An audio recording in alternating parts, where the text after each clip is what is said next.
Hello, everyone. Happy Tuesday. I am here recording our Tuesday Theolog, and I thought I would give you guys a Christmas apologetics test because, of course, this is a season for all of us to be joyful and share the good news with other people, but sometimes people have good objections to things or want us to teach them things or to understand things or maybe even challenge us on things that we weren't prepared to hear or to know about.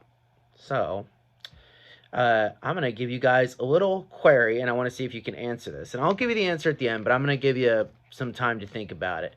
So we all know the Christmas story, all right? So it comes from the beginning of the Gospel of Matthew and the beginning of the Gospel of Luke. Matthew contains kind of Joseph's understanding of events and the wise men, and Luke contains Mary's understanding of events and the shepherds. And traditionally at Christmas we combine these two. There's debate about whether or not how accurate that is within Christian circles, right? But I'm not going to get into that here because both those sides still accept these narratives as being true. But sometimes we can run into what appear to be snags, and we need to be able to think through these and not just push them to the side and pretend they don't exist. All right. So Matthew 2, which is kind of the second part of the birth narrative of Jesus. Now, after Jesus was born in Bethlehem of Judea, in the days of Herod the king, behold, wise men from the east came to Jerusalem. And he goes on, right? So, the days of Herod the king. Now, we're going to go to Luke chapter 2. This is the very famous one. I'm sure you've all heard this before. In those days, a decree went out from Caesar Augustus that all the world should be registered. This was the first registration when Quirinius was governor of Syria. All right, so we have some names here. And many of us, when we hear these names, just think, wow, that's historical interest, right? Like, okay, cool. Don't know who these people are. I mean, most of us have probably heard of Caesar Augustus, right? Because he was the first Roman emperor. Very famous guy. He's the guy with the statue with the little baby next to his feet or whatever. But then you have Herod, and we know Herod, but unless you read the Bible, you're not going to really know who Herod is because he's really most famous for what he has done in the Bible. And then you have another guy who we really never hear about outside of this, and most of us probably forget that he's around, this guy named Quirinius, who was governor of Syria. Now, these names can just kind of pop out and be weird to us because who names their kids Augustus or Quirinius or Herod, right? These are not normal things that we think about, but this is actually very interesting. So Herod the Great was king of Judea, right? And he died in 4 BC, all right?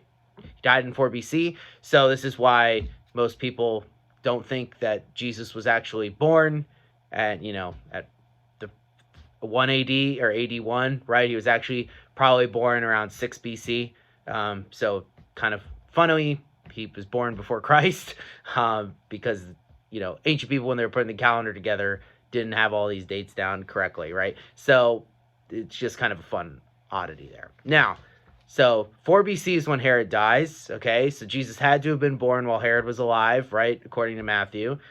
Then we have in Luke, Caesar Augustus, okay? He ruled for a very long time, so Jesus' birth falls within his thing. But we have the retching of this other guy named Quirinius, who was governor of Syria. Now, here's the interesting thing about Quirinius, right? He was governor from Syria, and this census was carried out in 86. That's when Quirinius' census was carried out, and he wasn't governor until a few years after the Anno Domini time started, right? AD started. So we have some interesting things here, right? We have Jesus being born under King Herod, but King Herod was dead before the first census took place, and indeed even before Quirinius became governor of Syria. So, how do you square that circle? I'm going to beatbox and give you 10 seconds.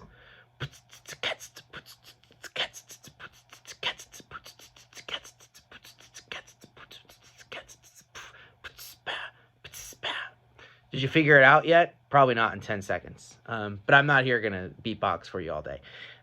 So here's how this is squared, right? Here's how this circle is squared, or here's what biblical scholars have put together. Because we have several things here. Matthew was writing within people's memory. Luke was writing within people's memory. These would be pretty glowing and glaring mistakes for the authors to put in, right? This would be like screwing up when presidents were in charge, right? So you had to have had a pretty dumb people that weren't going to question you if they weren't going to point out this mistake. And of course, people in the early church, it's not a mistake, I should say, because we're going to explain it. But if it was a mistake, right, people would point this out. And of course, people in the early church knew this as well. And so, you know, if they're as cynical as we think some of them might be, why didn't they edit this out, right? And that's because right here, we have a misunderstanding on the part of how we read Luke's part of this, right? So the first worldwide census that is taken by, not by Augustus, but is kind of sent out, takes place in AD 6, right? But you'll notice Luke actually stipulates this, because most people would think that they're talking about the AD 6 census, right? But Luke actually says this was the first registration when Quirinius was governor of Syria. So this isn't actually the registration that happened 6 years after Anno Domini started. This is an earlier one, right, that took place before that.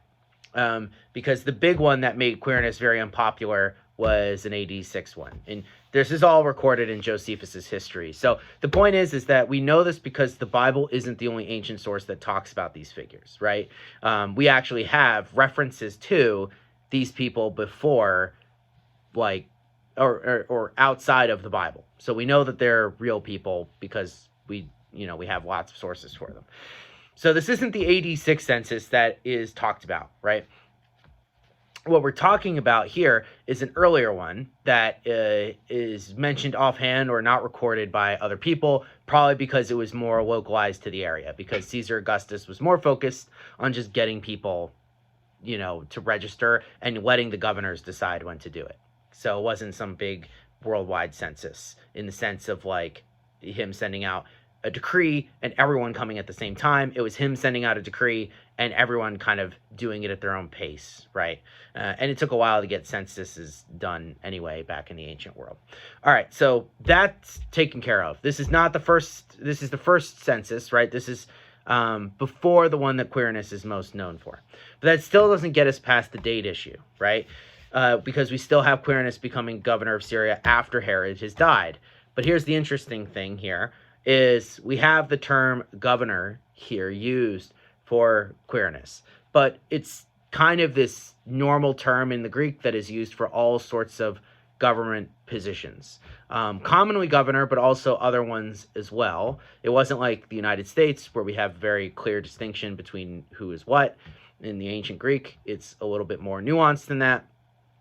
And so Luke here, people think, I think anyway, I think this is pretty persuasive, is that this is when Quirinius was filling some other role as a governor in this region. Because the interesting thing here is that Luke gets the region dead on.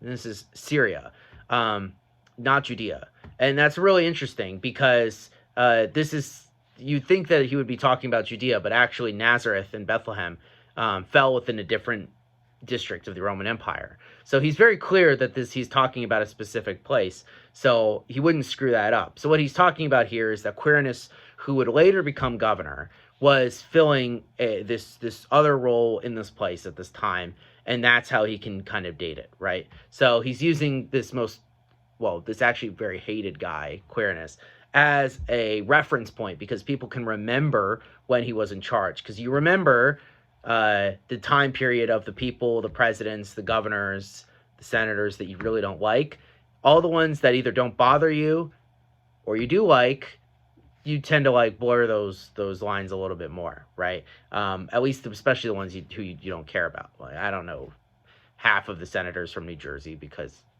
whatever, right? So naming them wouldn't do anything. But if you named one of the senators or congressmen or presidents or governors that I don't like, then I'm going to remember exactly what time period that was, right? So that's the interesting thing here, right? Is that this is why it's so important to think about these things, especially around Christmas time. Now, most people who you're going to bring this to, they're not going to be saying what I just said, right? Most people don't know who Quirinius or Herod or Caesar Augustus are in any meaningful way. It's not going to bring it to you. But it's important to be equipped just in case someone does bring that.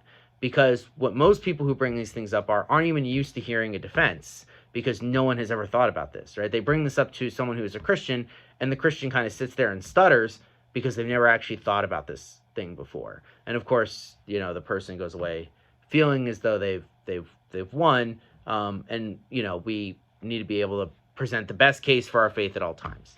So that's it, right? This is not the second census of Quirinius. This is the first census of Quirinius, which took place much earlier. And Quirinius was a ruler, governmental official in Syria at the time of Herod. And that is what Luke is talking about. So just wanted to make all of that clear. All right. You guys have a wonderful rest of your Tuesday. I'll see you tomorrow for our post Bible study recap. And then I'll see you on Thursday for a mailbag. Peace out.